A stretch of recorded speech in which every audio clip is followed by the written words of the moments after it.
Alors Corinne Diacre, la sélectionneuse lâchée de l'équipe de France, lâchée par plusieurs joueuses justement de son équipe de France. Alors elle reste à la tête des Bleus jusqu'au 9 mars au moins. Le COMEX n'a pas réussi à trancher et du coup il a constitué un groupe de travail pour statuer sur la question, composé de Marc Keller, Daline Riera et Laura Georges, qui sont deux joueuses. Marc Keller, lui, c'est le directeur du RC Strasbourg. Président, pardon, ouais. Et Jean-Michel Aulas. Jean-Michel Aulas, justement, nous l'avons joint à 5 mois de la Coupe du Monde. Peut-elle rester en poste ? On lui a posé la question. Bon, écoutez, je pense qu'il faut avoir un droit de réserve. Il faut aussi écouter, bien sûr, les joueuses. Elles se sont exprimées depuis quelque temps. C'est pas Wendy qui est la première à s'exprimer. Donc il y a un sujet, il faut le traiter et il faut trouver la solution. Et moi, je fais partie des gens qui pensent qu'à partir du moment où un certain nombre de joueuses s'expriment et qu'il y a la Coupe du Monde qui arrive très rapidement, il faut retourner peut-être cet élan pour dire aux joueuses, démontrer que vous avez les qualités pour pouvoir gagner cette Coupe du Monde et ces Jeux Olympiques. Donc il faudra trouver des solutions. Alors la sélectionneuse est critiquée pour sa gestion autoritaire du groupe. Une partie des cadres de l'effectif se sont lancés dans une fronde contre ce staff. Il y a eu des prises de parole de Wendy Renard, de Diani, de Marie-Antoinette Catoto, de Perle Moroni et la situation semble compliquée pour la sélectionneuse. On est à 5 mois de la Coupe du Monde. Alors Alain Giresse, selon vous, est-ce qu'elle peut rester en poste, Corinne Diacre, en l'état ? Mais d'abord, j'essaye de comprendre un petit peu où on en est arrivé avec cette situation. Je ne comprends pas que... elle est en poste depuis 2017.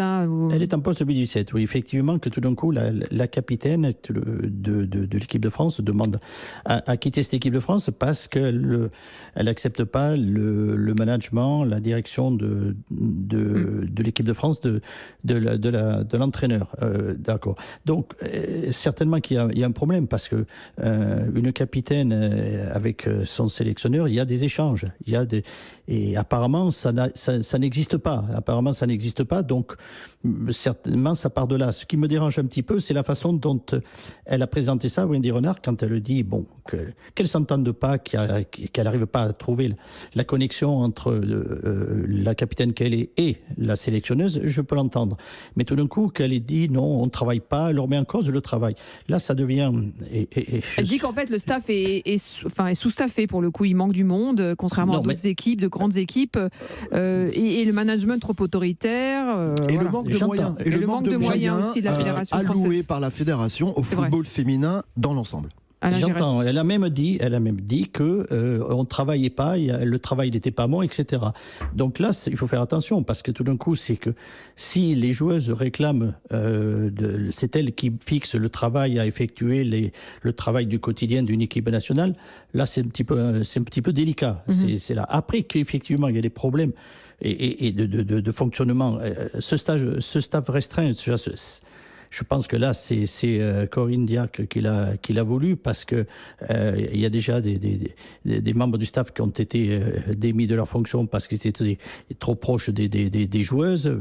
Donc oui, effectivement, si c'est ça. Mais on peut pas contester le fait que l'entraîneur, c'est quand même lui, l'entraîneur, qui met les programmes en place pour son équipe. Attention, il ne faut pas aller trop loin non plus, parce que tout d'un coup, c'est la porte ouverte à beaucoup de dérives. Vous avez raison, Alain, d'autant qu'elle a eu ce soir le soutien de l'Union nationale des entraîneurs et cadres techniques pro du football, l'UNECATEF, qui dénonce justement le chantage exercé par quelques joueuses.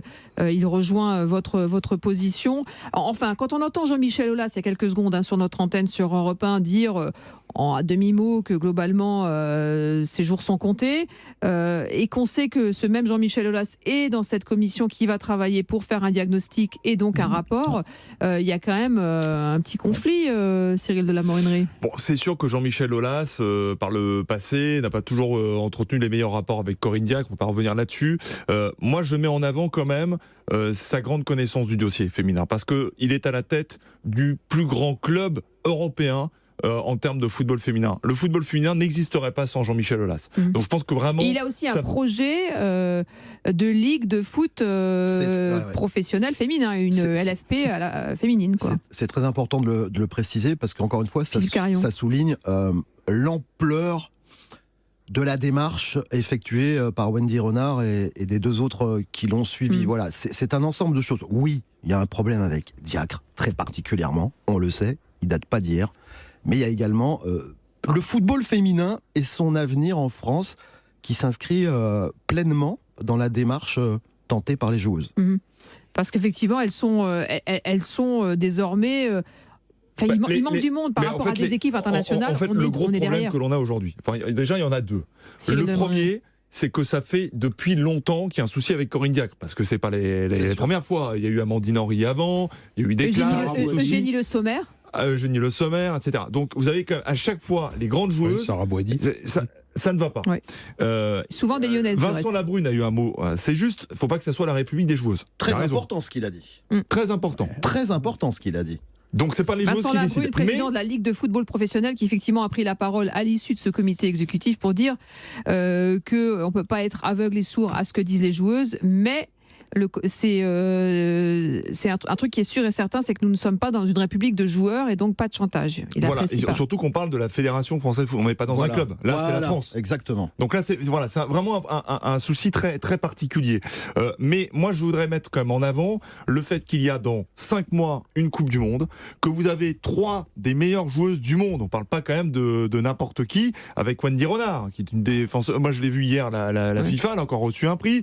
Marie-Antoinette Katoto, c'est le Mbappé au féminin qui avait été privé d'ailleurs de Coupe du Monde, on se demande pourquoi, en 2019 en France, et elle avait d'ailleurs en travers de la gorge, en Corinne Diacre. Et puis Khadija Toudiani qui est une attaquante de feu. Donc partir en Australie, en Nouvelle-Zélande sans ces 3 joueuses, c'est problématique.